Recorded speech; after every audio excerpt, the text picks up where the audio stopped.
धर्मशाला में आज होगी सीएम सुक्खू की अध्यक्षता में मंत्रिमंडल की बैठक। लिए जाएंगे बड़े फैसले, होम स्टे पॉलिसी पर लग सकती है मुहर। कर्मचारी पेंशनर्स को हिमाचल दिवस पर तोहफे की उम्मीद।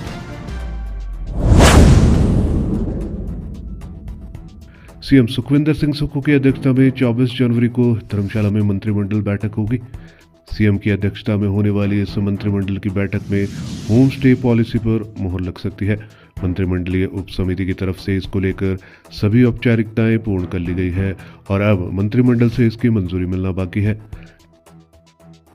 ऐसे में नई होम स्टे पॉलिसी में प्रदेश के शहरी क्षेत्रों में चल रहे B&B बेड एंड ब्रेकफास्ट का पंजीकरण करवाना अनिवार्य किया जाएगा, क्योंकि प्रदेश सरकार के पास इसकी जानकारी उपलब्ध नहीं है।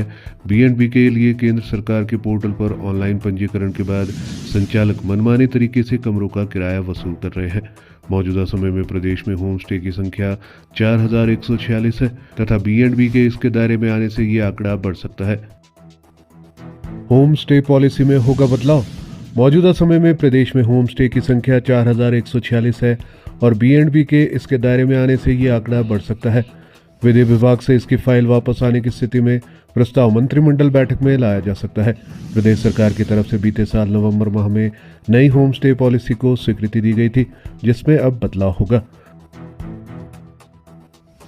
मंत्रिमंडल बैठक में मुख्यमंत्री की तरफ से शीतकालीन प्रवास के दौरान नए संस्थान को खोलने के अलावा की गई अन्य घोषणाओं को मंजूरी मिल सकती है। विभिन्न विभागों में खाली पड़े पदों को भरने पर भी बैठक में फैसले लिए जाने की संभावना है। बैजनाथ में होगा पूर्ण राज्यत्व दिवस समारोह। इसके अलावा प्रदेश के कर्मचारी और पेंशनर्स के अलावा आम आदमी भी बैजनाथ में आयोजित किए जाने वाले पूर्ण राज्यत्व दिवस पर तोहफा मिलने की उम्मीद लगाए बैठे हैं। जहां पर कर्मचारियों की डीए की 3 किश्तें बकाया है, वहीं पर नए वेतनमान के एरियर की बात करें तो लगभग 9 से 10 हजार करोड़ कर्मचारी पेंशनर्स का एरियर बकाया है। वहीं पर डीए का एरियर भी बकाया हो गया है। मुख्यमंत्री इसके बाद 26 जनवरी को शिमला में होने वाले राज्य स्तरीय गणतंत्र दिवस समारोह में भाग लेंगे, जिसके बाद फरवरी माह के पहले सप्ताह में विधायक प्राथमिकता की बैठकें होनी है। इसके बाद सीएम का दिल्ली जाने का कार्यक्रम बन सकता है। इसके अलावा सीएम सुक्खू ने यूपीएस को लेकर बड़ी घोषणा की है। सीएम सुक्खू ने कहा है कि जब तक कांग्रेस सत्ता में रहेगी तब तक ओपीएस जारी रहेगी। केंद्र सरकार हिमाचल पर यूपीएस लागू करने का दबाव बना रहा है, लेकिन हिमाचल में जब तक कांग्रेस है तब तक ओपीएस ही लागू रहेगी। धर्मशाला में सीएम सुक्खू ने ये बड़ी घोषणा की है। सीएम सुक्खू ने कहा है कि कांग्रेस सरकार ने 1,36,000 सरकारी कर्मचारियों को पुरानी पेंशन योजना बहाल कर अपना चुनावी वायदे को पूरा किया है। जब तक कांग्रेस सरकार राज्य में सत्तासीन है तब तक कर्मचारियों को ओपीएस जारी रहेगी। उन्होंने कहा कि केंद्र सरकार ने राज्य की ऋण सीमा में 1600 करोड़ रुपए की कटौती की है और ओपीएस बहाल करने के राज्य सरकार के निर्णय को देखते हुए राज्य पर अतिरिक्त प्रतिबंध लगाए हैं।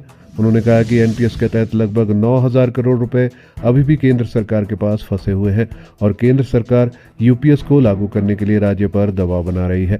लेकिन जब तक हिमाचल में कांग्रेस की सरकार है तब तक हिमाचल में ओपीएस लागू रहेगी।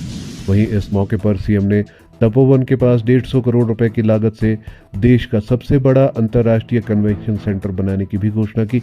इस कन्वेंशन सेंटर में बड़े स्तर के सेमिनार आयोजित किए जाएंगे, जिससे पर्यटन गतिविधियों को बढ़ावा मिलेगा और स्थानीय युवाओं के लिए रोजगार के अवसर सृजित होंगे।